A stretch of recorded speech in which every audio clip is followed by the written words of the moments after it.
I was working as a realtor. I loved it at first, but I quickly realized that it was not going to be a sustainable career path for me. I was making okay money, but I was working like 50 hours a week. I was exhausted. I was dealing with demanding clients. I was stressed out. I had no work-life balance, and I realized that in order to make more money, I would have to take on more clients, which meant more time I would have to spend actively working. I knew I wanted to make a lot of money, okay? I had always envisioned that for myself, but I didn't want to give up my life in order to do it. I wanted to make more money, but I didn't want to work long hours to get there. That's when I started my first dropshipping business, and this is where things get kind of crazy. So I started dropshipping, and I was doing it while I was still working as a realtor, and really I was just hoping to make enough money to cover our utility bill. Within 6 months of launching my dropshipping store, I made over $100,000, and I was working like 10 or 15 hours a week. My mind was blown. After that, I quit my job as a realtor to focus on dropshipping full time. I was making multiple six figures a year. I was working less than 15 hours a week, and I was finally living a life that I was obsessed with.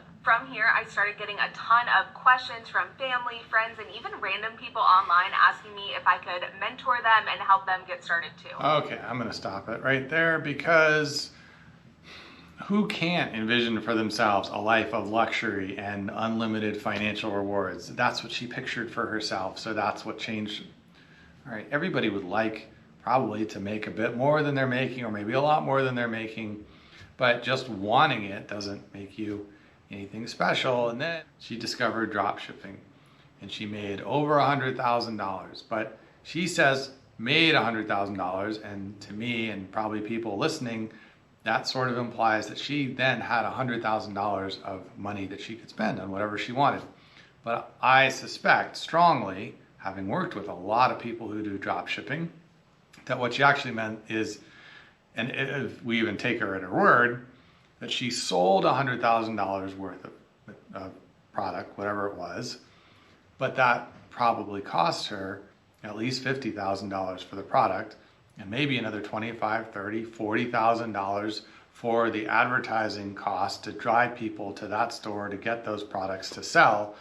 And out of that $100,000 that she sold, how much did she actually keep? $5,000, $10,000, maybe? Most drop shipping businesses are pretty low margin.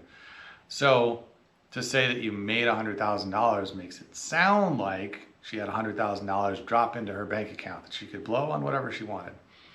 But I strongly suspect that is not at all what happened. If she sold $100,000 at all, she probably kept 10% or less of that, as is typical in drop shipping businesses. So it sounds good on paper. It sounds good when you present it like, oh, it was so easy. I just started a store and all of a sudden people were flocking to the store and buying my products. I didn't even have to pay for them, and I was making a ton of money. But it's never that easy. It's actually really, really hard. And if you don't have a plan, and you don't have a customer base, and you don't have a reason for people to come to your store instead of the 17 million other places they can go, including a big one called Amazon, right, that we've all heard of. Many of us are members of, right? And they send us stuff to the door within the next, few hours or next day with guaranteed refunds and returns, none of which your little dropshipping store is going to be able to do. People are going to go there first instead of to your store. So these kinds of I got rich quick doing something so easy, anybody can do it, let me tell you how, stories just never ever really hang together. They're never really what they're presented as, and they always at the end of them want you to buy their course. So to me, that is a big red flag about the legitimacy of this story and the realism of the average person being able to pull off something like she's implying you can pull off, implying that she pulled off, whether she did or not. So yes, some people can make money with drop shipping, but not nearly as easily or quickly as she is implying.